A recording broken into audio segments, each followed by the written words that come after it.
नई Delhi railway station में हुई भगदड़ ने रेलवे इंतजामिया के इंतजामात की पोल खोल दी है। मुल्क की राजधानी के स्टेशन का ये हाल है तो आप सोच सकते हैं कि बाकी स्टेशनों के हालात क्या होंगे। महाकुंभ की वजह से स्टेशनों में लगातार भीड़ बढ़ रही है। लोग पुण्य कमाने के लिए पाप करके भी जाने को तैयार हैं। कुछ भी हो, लोगों का प्रयागराज जाना जरूरी है। महाकुंभ में डुबकी लगाना है और इसके लिए उनकी जान पर भी बनाए तो कोई बात नहीं। एक तरफ तो लोग प्रयागराज जाने को बेचैन हैं, दूसरी तरफ भीड़ की वजह से इंतजामिया को जो अलर्ट होना चाहिए, जो पुख्ता इंतजामात किए जाना चाहिए था, वो इंतजामात नहीं थे। पूरी नज़्म ज़ब्त चरमरा गई। प्रयागराज को जाने के लिए मुसाफिरों की भीड़ की वजह से भगदड़ मची। भगदड़ में 10 ख्वातीन और 3 बच्चों समेत 18 लोगों की मौत हुई। हादसे के बाद पीएम मोदी, वजीर दिफा राजनाथ सिंह और दिल्ली के एलजी वी के सक्सेना ने दुख जताया। भगदड़ में जख्मी हुए लोगों का इलाज चल रहा है, लेकिन सवाल ये है कि लगातार होने वाले हादसे के बावजूद हम सबक क्यों नहीं लेते? हादसे के बाद ही एक्शन क्यों लेते हैं?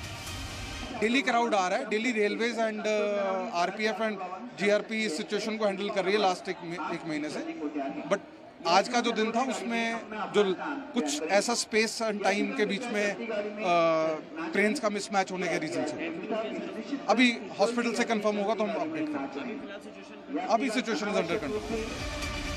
हादसे के तुरंत बाद स्टेशन पर आरपीएफ के अलावा एनडीआरएफ की टीमों ने मोर्चा संभाल लिया था। भीड़ को कंट्रोल करने के बाद स्पेशल ट्रेन चलाई गई और अब जांच के ऑर्डर दिए गए हैं।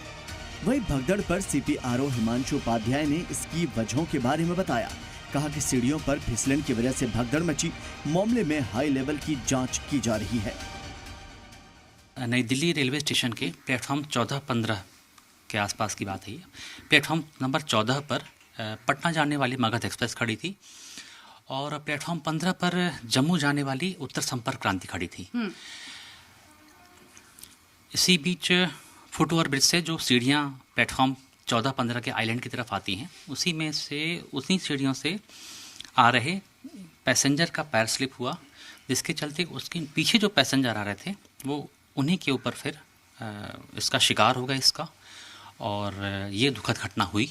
ये सारी चीज़ें जांच का विषय हैं। जो मुझे जानकारी है वो मैं आपको बताना चाहता हूँ। किसी भी शेड्यूल ट्रेन को कैंसिल नहीं किया गया और न ही किसी भी शेड्यूल ट्रेन का प्लेटफॉर्म बदला गया। ये 2 चीज़ें मेरी जानकारी में है, तो मैं आपसे साझा करना चाहता हूँ, आपके माध्यम से सबसे साझा करना चाहता हूँ।